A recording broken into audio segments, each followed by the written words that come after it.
The sun shone brightly over Harmony Park as the town's much-anticipated annual Spring Arts Festival bustled with energy.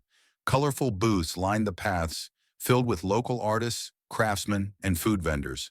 Children darted between games, parents chatted under umbrellas, and musicians strummed gentle melodies from the central gazebo. Behind the scenes, Elena Martinez, a 35-year-old event coordinator with a reputation for precision and calm under pressure, moved through the crowd, clipboard in hand. She was the mastermind who had planned every detail of the festival, from vendor permits to emergency protocols, and had worked tirelessly for months to bring the community together. As Elena checked on the schedule for the next performance, a uniformed police officer approached with a stern expression. "Ma'am, you need to leave the festival grounds immediately," the officer said brusquely. Elena blinked in surprise. "Excuse me? I'm the event coordinator. I'm responsible for this event's operations." The officer's jaw tightened. "I'm sorry, but there have been complaints about your conduct. You're causing disturbances and need to vacate the premises." "Complaints? I'm the one who coordinated the permits, hired security, and liaised with the city," Elena replied, keeping her voice steady despite the officer's confrontational tone. "I'm right where I'm supposed to be." The officer folded his arms. "This is an official order. Please comply." Nearby festival goers began to take notice. Whispers rippled through the crowd. Vendors paused their conversations. Elena's assistant, a young man named Carlos, hurried over, looking concerned.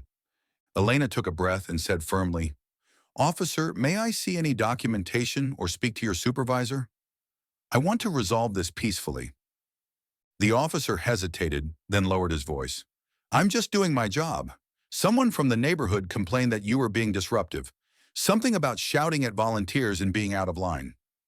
Elena's eyes flashed. "I have been managing this event professionally and respectfully. I would never behave unprofessionally."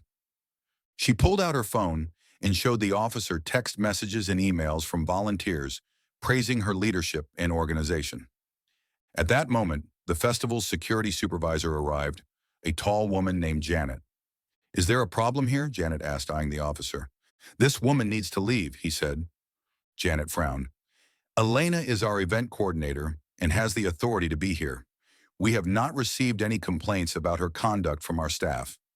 The officer glanced around as several festival attendees stepped forward in support of Elena. "I'm sorry for the misunderstanding, officer," Janet said firmly. "Please check with the festival director before taking action next time." The officer muttered an apology and walked away. Elena exhaled deeply, her tension easing.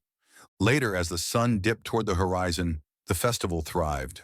Artisans selling paintings, children laughing on rides, and the community united by creativity and joy. Elena reflected on the incident. Though shaken, she realized that her role was more than just logistics. It was about advocacy and resilience. Her dedication had been questioned, but her commitment never wavered. The next day, Elena received an official letter from the city's event office, thanking her for her outstanding coordination and reaffirming her authority over festival operations. Her story quickly spread as a reminder that leadership often requires standing firm, even when doubted. And as the annual festival continued to grow in reputation, Elena's name became synonymous not only with flawless execution, but also with grace under pressure and the spirit of community leadership.